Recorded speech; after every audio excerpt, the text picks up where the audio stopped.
everyone. Welcome back. So we're actually going to be taking a break from all the heroes of the faith. And since it's Thanksgiving, we're going to go ahead and do a Thanksgiving type of video because, of course, why not? So we're going to be talking about the different things, why we should give thanks even when we're going through hard times. So if you're going through something hard, stay tuned on why we should still give thanks despite going through all these different things. All right. So stay tuned. I'm Merary. And I'm Elda. And you're watching Let's Dig In.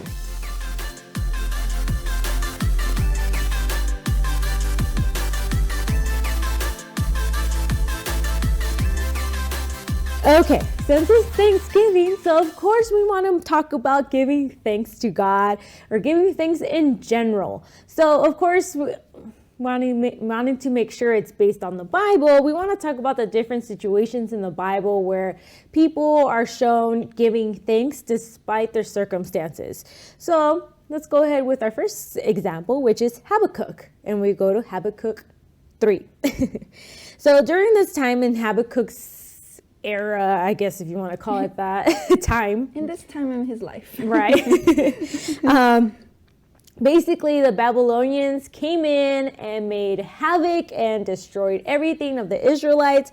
And then on top of that, they even took Israelites as slaves. So they were in exile, basically. Yeah. So basically, not a fun time. And basically, it's like someone coming into our area, our hometown, I guess, and then taking us off to some unknown place and whatnot.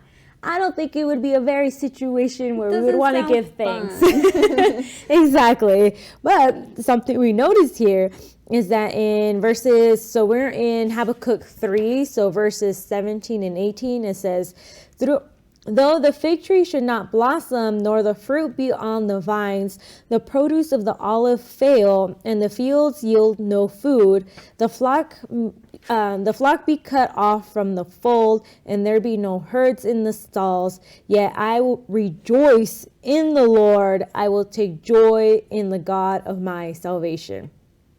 So just right there, it just tells you like despite, and then we're talking about no food, okay? And despite all of that, he will still give thanks and rejoice in the Lord, the God of his salvation. Yeah. So again, it's just telling us again that despite our circumstances, and this is like literally something we've been saying for like the last couple weeks or months, basically since we've been starting these heroes of the faith, is that despite the circumstances, we go beyond that and we see past all these circumstances and focus our eyes on God and give thanks to him. Because again, we grab a hold of those promises that maybe despite what we're going through right now, it's going to get better in the future.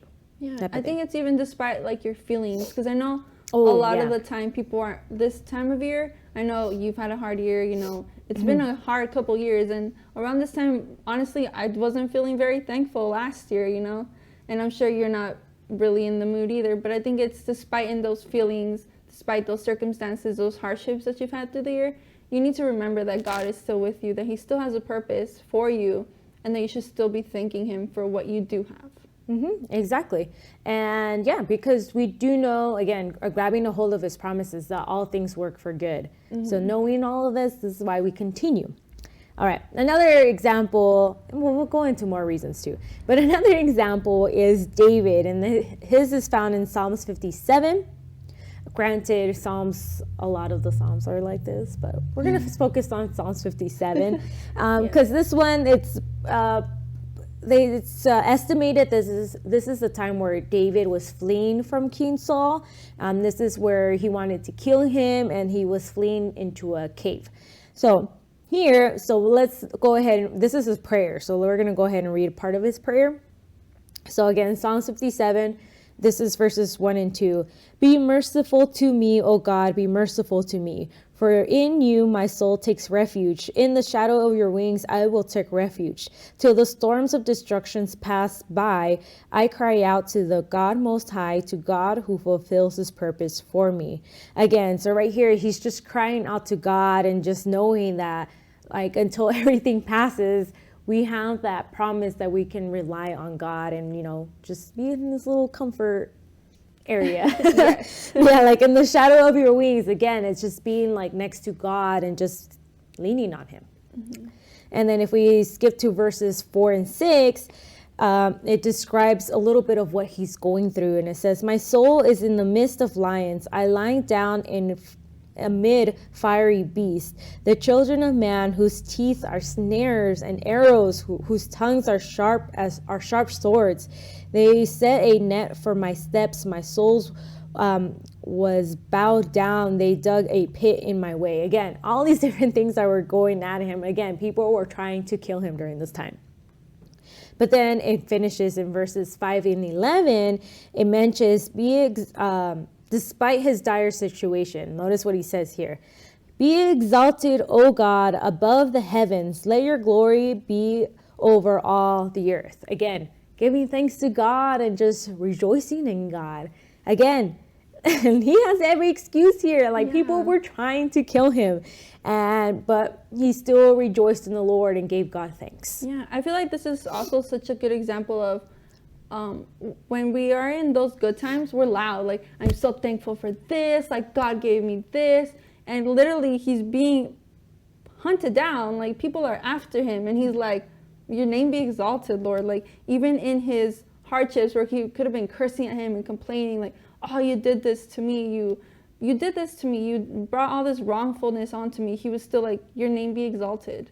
You know, everything you're doing, I know has a purpose. So I'm going to keep exalting you. Exactly. Yeah. And of course, we know what happens later. He becomes the king and all this stuff. But, you know, again, it's just grabbing a hold of it. All right. And then the last example we have is Paul in Philippians 1. And of course, Paul just went through a lot of stuff when he was alive. But this circumstances is when he was in jail for preaching the gospel. So again, you're doing God's will, and he's in jail for doing God's will, right? So of course, this would cause a lot of people to be like bashing on him because you're like, haha, you're in jail for preaching God's word. Yeah. And didn't he say he would, like, you know, all these different things, you know, like what people will throw at you. But then so this is Philippians 1. So in verse 18, it says, what then? Only that in every way, whether in pretense or in truth, Christ is proclaimed, and in that I rejoice. So again, this is something that you had just mentioned, that despite his circumstances and his own feelings, he was praising God. Yeah. So, and I feel like in here he had every right to be like, seriously? Like, I am doing this for you, like, seriously? And instead he was like, it's cool. Like, I'm still going to rejoice you. Mm-hmm. And give him thanks. So it just tells you right there that it goes beyond our circumstances and it goes beyond our feelings as well. Yes. Because when you get to know someone, despite the things going around them, you know who to trust. You know that the person that you're trusting is going to keep their promise. And that's something that God will do, keep his promise. Mm-hmm. All right. So those are examples. Of course, there are more examples in the Bible, but we really want to focus on the big part of it, which is why give thanks in all our circumstances, especially when we're going through bad circumstances. And of course, the first one is because of who God is. Plain and simple. Simple, forward. Yeah. So it's giving God thanks because he is glorious, because he is awesome. Again, he is the one who made us. He is, because he's worthy of praise. Yes. His character and power are beyond anything we know. Again, created the universe, created each and every one of us, and all in our own unique ways. So we just got to give him praise. So Psalms 106:1. Oh, give thanks to the Lord, for he is good, and for his steadfast love endures forever. Yes. I think also too is remembering God is sovereign and he's in complete control of everything you're going through, all of your afflictions, all of your hardships, every circumstance. He's in complete control. And we even see in Philippians 4:13, I can do all things through Christ who strengthens me. So it's just remembering that, yes, you might feel like, oh my God, I'm doing this alone. Like, he's not going to give you more than what you can handle. He's going to be with you the whole time. Yeah, actually, that actually brings us to another point, is that because we have a hope and a future in God, that is why we give thanks. Despite the hard times, and some people really going through like super harsh hard times, we have the fact that God is with us wherever we are at. So in 1 Peter 1:6, it tells us, for now for a little while you have been grieved by various trials, but in all of this, in this you rejoice. So again, not rejoicing so much of the trials, but rejoicing because, all the different benefits that come from the trials. Like we get perseverance, we're able to endure, we have this stronger relationship with God, because usually when we are going through hard times, that's usually when we deepen ourselves more in God. So again, it just gives you more hope, and then of course a future, because we know whatever's in front of us is going to end. And then of course a future, because God promises a better future. And even if we don't see it here on earth, we know that that better future is eternity, and it is being with him for an eternity in heaven. I think also we need to remember that we have the hope, and God hears us. Like he's with you. He hears your prayer. He's with you in your pain. We see in Psalms 43:15, the eyes of the Lord are on the righteous, and his ears are attentive to the weary, or to their cry. And so he hears you. He knows what you're going through. He's like, I'm with you. Like through me, I'm going to give you this future. I have hope in me, have faith in me. And I think also one to remember with this one is God isn't selfish. He's not going to hurt you for no reason. He's with you for a purpose. He has, he gave his only son for us because he has a great purpose for us. He has a future for us. And I think we just need to remember that we have a hope in him.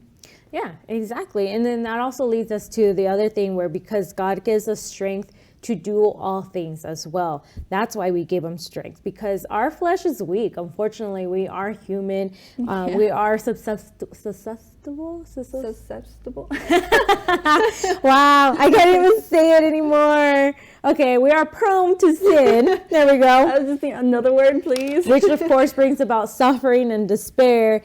But then, of course, because God's Spirit is willing and giving us that strength, we are able to have the strength of the Spirit, have the strength of God to overcome all these difficult times as well.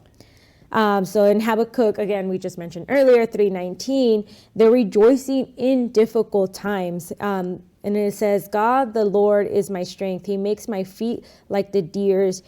He makes me tread on my high places. High places, yes. So he enables us to rejoice in hard times. So this is something that, I don't know if you've ever noticed those people that go through really hard times and they're really rooted in God, that despite the stuff that they're going through, they're still with like a smile on their face. They're still happy. And versus those who, I guess we would say like part of the world, how they're very easily, like when they go through stuff, like they show it on their face. Like, they're going through stuff, and it's like, they're always down, and everything that they encounter is like, oh, it's just like, I don't know, more bad luck towards them kind of thing. Like everything just pushes them more like, another bad thing, like, I'm falling more. Yeah, exactly. So there's a difference there. And then I guess this is why they say like that peace that surpasses all understanding, because it's like, this is only something God can provide, and this is only like a joy that, again, God can only give. So when we give thanks, we're in turn getting strength to endure all of these things, but we're getting that perspective as well, that, instead of having that negative perspective, we have a more positive perspective, knowing that everything's going to be fine. I think it also reminds us that like all our troubles, all our afflictions, that they're momentary. We go to 2 Corinthians 4:17. For our light and momentary troubles are achieving for us an eternal glory that far outweighs them all. So I think I feel like that's where our peace comes from. We know that we're not meant to be here forever. We have something better than this waiting for us. And so I feel like if you just remember that this is momentary, this is a now, not a forever. Like you have, how we were saying, you have a hope for a future in God. He's going to strengthen you through this. This is just a momentary passing. Yeah, exactly. And then it also leads us to the other thing where giving thanks honors God as well, too. We want to honor him, and then despite the things going on around us, because in Psalms 116:17, it says, I will sacrifice a thank offering to you and call on the name of the Lord. So right there, there's like, I guess, another perspective right there, like looking at our things as like a sacrifice to God. Because when sacrifices back then were like something that honored God. So again, when we make our sacrifices even now, of course, when we speak of sacrifices, we always say like give something up or do something like this, but this one's like a sacrifice of thanks. So yeah, because it is hard to give thanks when you're going through tough times. I mean, we can go through the rabbit hole of like, why did this happen? Or like, I can't believe this happened. But it's like, okay, it happened. Let me give thanks to God. It is hard. I'm not going to lie. Yeah. It is hard. For sure. But it's like, I guess it's a different discipline. And I guess it's a mental, how do we say? I mean, like almost like a mental obstacle, because we have to overcome these barriers in our brain that tells us like, nah. Like we want to be because we want to be the victim. We want everybody to be like, oh, poor you, you're going through stuff. Yeah, like we like that. I'm not gonna lie, we do like that, because it's like, okay, and people are acknowledging that we are in pain. But when we have to give thanks, that means we have to go beyond the pain to remember like the good stuff kind of thing. Yes. And I think that's the other thing about giving thanks. It makes us remember, okay, all the good things, and just so that while we're going through bad things, we remember like yes, it's like this little cycle. It's like remembering that God's love, His mercy, His promises for us, His blessings, they're never gonna stop. You know, we go to Lamentations, is that how you pronounce it? Lamentations 3:22-23. Because of the Lord's great love, we are not consumed, for His compassions never fail. They are new every morning. Great is your faithfulness. So there, just here, it's telling you His compassions will never fail. He understands. And I feel like a lot of times we're like, God doesn't understand. Like, He doesn't understand. He's putting me through pain. He gave up His only Son for us. Like, I don't know what's more understanding than that. He gave up His only Son knowing that you were going to fail Him, knowing that you were going to fall and have all these problems. And He's still like, I am with you. You know, His love, His mercy will never fail. And He will never forsake us. He's always with us.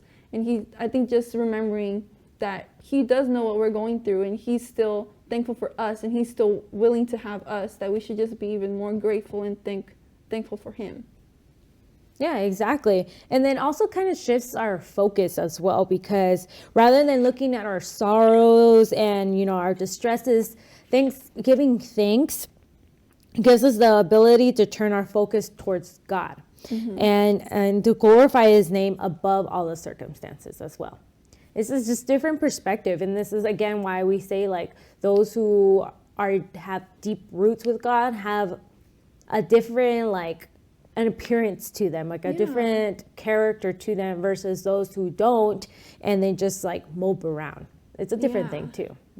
I feel like you see that especially like in people that have lost loved ones. You see the difference between a worldly person losing a loved one and like a person that knows God and has a personal relationship with God losing a loved one.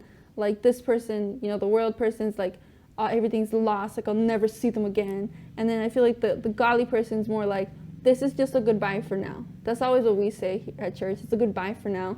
And I feel like this just reminds us that this is just momentary. Like for us, this is not, I know a lot of people are like planning, basically they're forever here. And it's like for us, this is a passing moment. This is just something we're going through to go on to our eternity with God that He has planned for us. And that just should remind us to be thankful. Like here on earth is just a passing moment.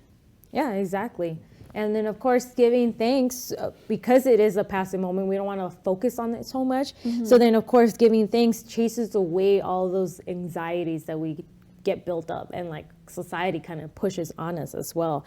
Focusing on Thanksgiving instead of worry helps us to practice. So like Philippians 4:6, it says, do not be anxious about anything, but in every situation by prayer and petition with thanksgiving, present your requests to God. So again, when we're anxious or we're feeling different things, present them to the Lord and give Him thanks while you're at it too. Again, what God's out there besides our God is like, just cast your burdens on me type of thing. Got you. Everyone's like, for me only. And he's like, no, I'm here for you.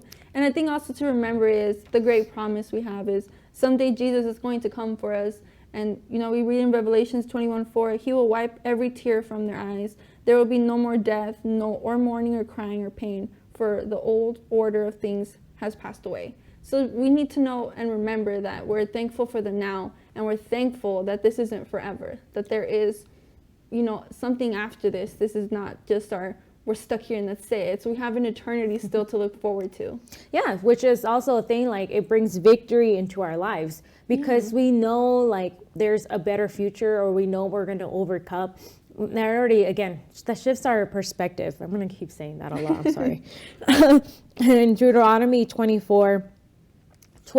verse 4, for the Lord your God is the one who goes with you to fight for you against your enemies to give you the victory. Again, we know there's a victory coming. And then, of course, this opens the door for God's provision as well, for him to bless us as well. Because despite our circumstances, we can still give him thanks. Again, we're still trusting in him and we're still focusing on him. Then, of course, that opens the door for God to move in our lives as well. Yeah, because we're not closed off on it. Exactly. And also remembering how we say, you know, or how I was saying earlier that we always think he doesn't understand us. You know, we even look at Hebrews 4:15. For we do not have a high priest who is unable to empathize with our weaknesses, but we have one who has been tempted in every way, just as we, yet he did not sin. So I feel like this just reminds us that he put himself through this so that he could understand us more. He sent his son here as a human to live as a human here, and he went through everything we're going through. So it's not just that he's like, I'm putting you to torment. He's like, no, I've had someone go through this, and we understand what you're going through, and we're here with you. And it's just giving him thanks that he's not like, okay, we'll figure it out. He's like, no, I got you. I will strengthen you. I'm not going to give you more than what you can handle. Yeah, so it just gives us the hope for a better future. Again, all things work for good. So something to grab a hold on, his promises that he has provided for each and every one of us. Yep. So yeah, so there's a lot of reasons right there to give thanks. So despite the things going on around us, like again, it's kind of funny too, because there's always going to be someone that's like going through worse times kind of thing. So I guess that's always been my thing. And of course, I'm not saying like to minimize the pain, but it just tells you like, okay, to just have that different perspective, like, okay, this sucks, but I'm going to give thanks to God despite, you know, what we're going through, the emotions that, I know, of course, a lot of us are feeling through holidays when, you know, despite our circumstances. I don't want to go into it because I'm not going to do that right now. But yeah, it's just giving him that thanks that he, again, because it honors God. And if it honors him, that means it's pleasing to him. And then, of course, that makes us feel better, too, because then we're not so focused on, like, the loss. We're not so focused on, like, the circumstances. And it just shifts our perspective so that way we can relax a little bit. We're not so much on anxiety. And I guess more relaxing. At least for me, that's more relaxing. Yeah, definitely. Yeah. Knowing that this is not forever. Yeah, exactly. Yeah, because it's just all these different things. Again, it's all perspective. So I rather, you know, give thanks than, you know, be dwelling in all my sorrow and pity. And why? It's like, why? Because then I'll be there longer. No. Let's just give thanks to God and for all these different things. And yes, that doesn't, of course, remove the pain completely. Like we just mentioned with all the different, the 3 examples we gave. They were giving thanks. Paul was still in jail. Habakkuk was still exiled. And David was still running for his life. So, yeah, so they gave thanks, but they were still going through these things. So regardless, it's still giving thanks to God because despite it, he has already done so much for us. Again, he created the universe. He's an awesome God. If anything, give thanks for that. Yes. And you'll notice the difference right there already. So, because it is hard. We have to reach it. That's why I like that verse where it says it's a sacrifice. Yes, definitely is. And it will open the doors for you. And then if anything too, ask the Lord to help you to give him thanks. If anything, help him or ask him to remind you of all the different things. I think this is why a lot of people say to like journal, write things down, because we do forget when we're going through hard times. It's very easy just to focus on that and forget the good times, kind of thing. The blessings and gifts. It's like, oh, this is the bad thing. It's like, but I gave you all of this too, you know? Yeah, exactly. So we want to remind ourselves of those things as well, because when we remind ourselves, we know that there's more coming as well. So again, despite our current crisis, our current problems, our current circumstances, we know that there is something better in the future. Again, hope that we get from God. Yes. And it is only found in God. Again, that peace that surpasses all understanding, that means no man can achieve it unless they have God in their lives. So yeah, so let us know something that you are grateful for, you are thankful for. A purpose or reason you have found to keep being thankful for in your hard times. Yeah, that's also a good one. Yeah, so something you're thankful for down in the comments below. Let's go ahead and share, because I know we're all going through something. So instead of saying what it is we're going through, let's just give thanks, because that is what we're doing. That's the whole point of it, right? Yes, it is. Just give thanks. So don't forget to give thanks to God. Thank you again, you guys. I know this is literally on Thanksgiving Day, but we thank you that you guys took time out of your day, out of your turkey time, or even those who are already preparing for Black Friday to watch this. We thank you. We appreciate you guys' support in this long old year we've been having and all these changes we've been having. So thank you guys. We really appreciate you, and may God bless you moving forward as well. Yes. All right. Thank you guys so much for joining us, and have a great rest of your Thanksgiving. Bye.